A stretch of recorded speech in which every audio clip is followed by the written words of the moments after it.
como foi que o Egito flopou tanto? A gente sabe que o Egito foi muito dominante no mundo antigo, que tem coisas da nossa cultura até hoje, cultura ocidental, que foram criadas lá no Egito, além de construções simplesmente deslumbrantes como as pirâmides, que a gente fica de queixo caído imaginando como foram construídas naquela época, mas como foi que um país com tanta importância, com tanta imponência, simplesmente hoje perdeu a sua relevância global. Antes de falar do fracasso, vamos entender por que o Egito naquela época conseguia ser tão poderoso. O primeiro fator é justamente o Rio Nilo. O Rio Nilo garantia a possibilidade de colheitas férteis e também a gente sabe que a água é um dos elementos mais importantes. Então imagina você ter um dos maiores rios do mundo à disposição para que a sua população possa fazer diversas atividades ali ao redor daquele grande rio. E outro fator muito importante foi justamente o isolamento geográfico. Então naquela época, o fato de o Egito ter um grande deserto era muito útil para a própria defesa do Egito. A gente sabe que a locomoção ela não era tão simples. Imagina você ter que atravessar todo um deserto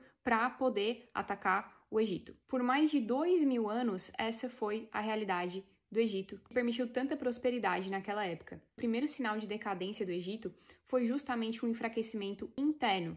O Egito ele tinha um poder centralizado nos faraós. Porém, os faraós, aos poucos, foram perdendo o controle e a influência que eles tinham sobre a população. Ou seja, começaram a existir conflitos de interesse interno entre a elite egípcia, isso fazia com que os faraós ficassem numa situação delicada porque eles não podiam assumir lados. Só isso, conforme as coisas acabavam indo mal para o Egito, isso fazia com que cada lado começasse a culpar o outro e surgisse uma fragmentação interna. Questões como as secas, falhas na colheita e esses problemas da administração interna, que muitas vezes ficava fragmentada por conta desse conflito de interesses, começaram a enfraquecer o Egito. E paralelo a isso, muitas outras civilizações estavam crescendo também e principalmente desenvolvendo mais poder militar, que não era o caso do Egito. O Egito tinha muita prosperidade, mas não necessariamente estava desenvolvendo seu poder militar. Isso tudo abre cenário para as primeiras grandes invasões do Egito. Em 1650 a.C., teve a invasão dos Hicsos no Egito, que era um povo do Oriente Médio que justamente usava muitos cavalos, carros militares que eles desenvolveram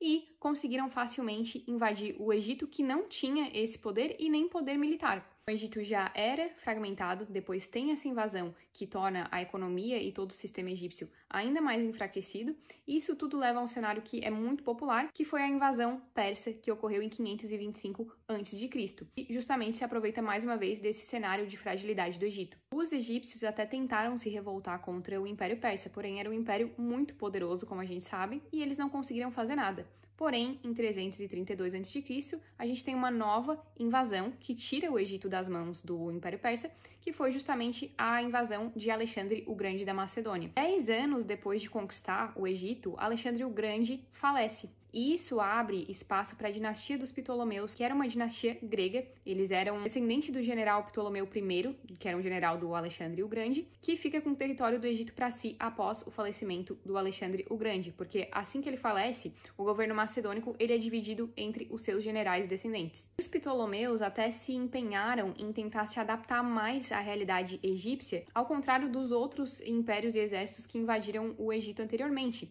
Então eles, por exemplo, se apresentavam como faraós, eles construíram templos dentro do Egito e eles também usavam símbolos da cultura egípcia o tempo todo a fim ali de se misturar, de se mostrar parte da cultura egípcia. Isso, inclusive, muita gente diz que muitas coisas que a gente considera gregas hoje na cultura ocidental são, na verdade, coisas da cultura egípcia que foram ali adotadas ou roubadas da Grécia, conforme a dinastia dos Ptolomeus dominou o Egito por tantos e tantos anos. Aqui que entra a parte mais legal, que é o tipo de fofoca que a gente adora dentro da história, né? Porque a última governante da dinastia dos Ptolomeus foi justamente Cleópatra a Sétima. Naquela época, o Egito já era considerado uma potência muito enfraquecida.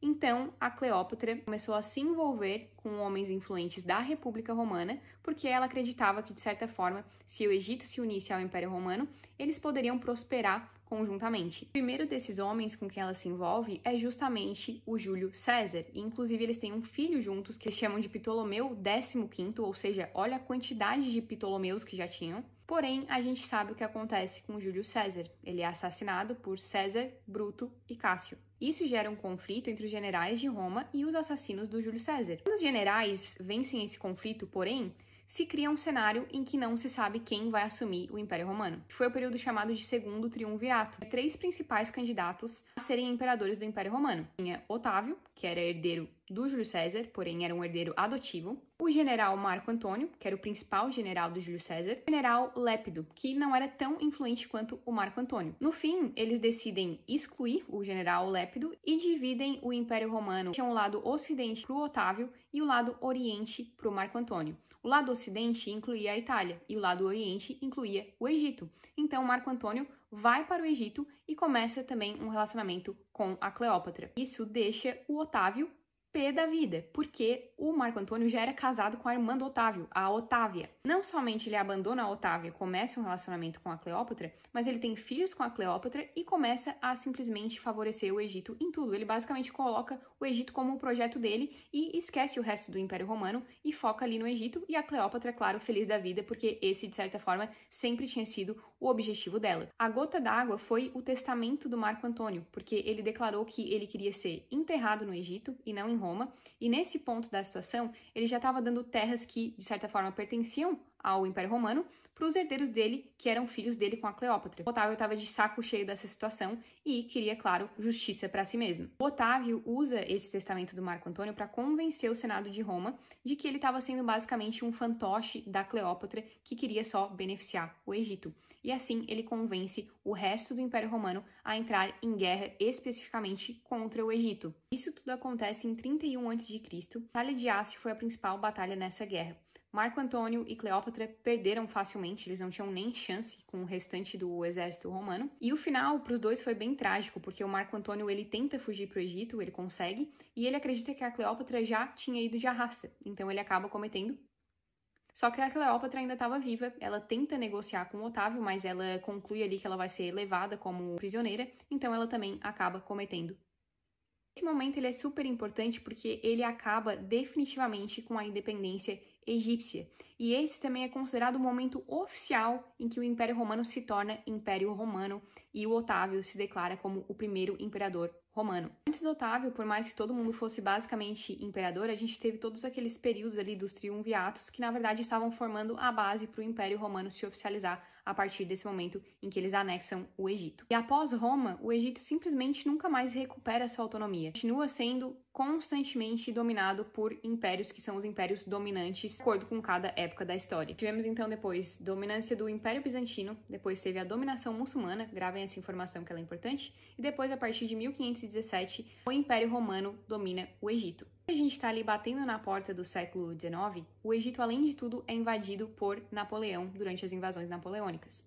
Porém, após tudo isso, surge um governo no Egito, que é o governo de Muhammad Ali, que começou em 1805, que realmente tem uma intenção de virar esse jogo para o Egito, tentar modernizar o Egito, tentar realizar uma industrialização, porém, isso não sai muito bem como planejado. Muhammad Ali, então, fez muitas reformas para tentar mudar a realidade econômica do Egito. Criou, inclusive, um exército nos modelos europeus, que eram os modelos dominantes naquela época, incentivou a industrialização têxtil, implementou vários sistemas mais modernos de irrigação para melhorar a agricultura do Egito, e incentivou principalmente o cultivo de algodão, na intenção de que isso fosse o principal fortalecimento econômico da economia do Egito. E tudo isso custava muito dinheiro, e assim o Egito começou a contrair muitos empréstimos com os bancos europeus, que, claro, não deixariam barato depois. A principal aposta do Egito era criar o Canal de Suez, que eles acreditavam que iam fazer valer a pena todos esses empréstimos que eles pegaram dos países europeus, principalmente França e Inglaterra. O Canal de Suez ligaria o Mar Vermelho ao Mar Mediterrâneo,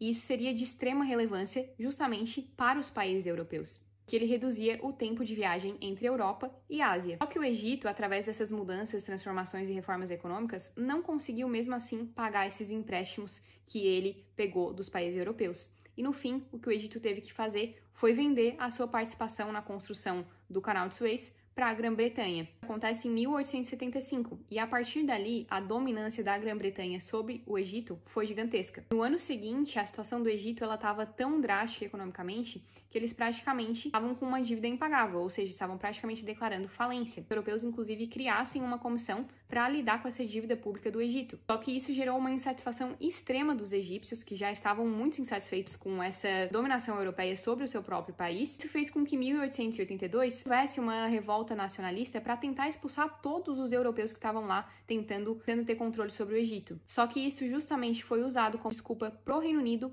invadir o Egito e controlar a situação. Entre 1882 até 1952, fica praticamente sobre todo esse tempo sob dominância do Reino Unido. É justamente em 1952 que o Egito finalmente consegue a sua independência. Então olha lá para trás, lá para os anos antes de Cristo, o Egito começa a ser dominado e é só em 1952 que vai finalmente conquistar a sua independência. Porém, isso não melhora muita coisa no país, porque abre brecha para diversos governos autoritários. Quando o Egito conquista sua independência em 1952, estabelece a monarquia, colocando o rei Farouk I no poder. Porém, os egípcios, eles acreditam que a monarquia, como sistema de governo, ainda responda aos interesses britânicos. Então, eles já, de cara, no mesmo ano da independência, começam a planejar um golpe de Estado para tirar esse rei do poder e colocar generais militares no poder no lugar dele. Então, logo no ano seguinte, em 1953, o Egito vira uma república, não mais atende aos interesses da monarquia, nem como modelo de governo e nem a monarquia britânica, porém é uma república governada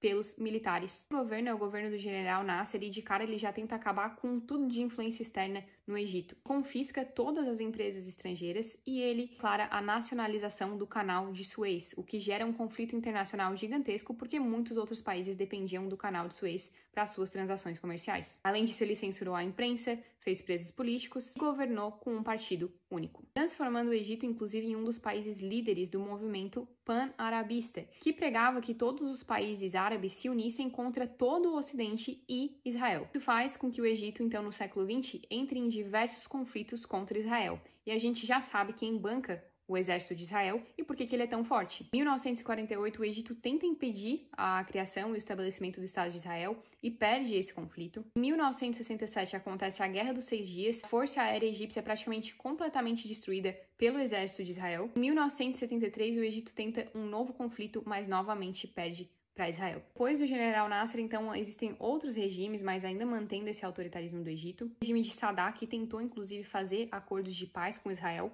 mas isso irritou extremamente os outros países árabes e ele acabou.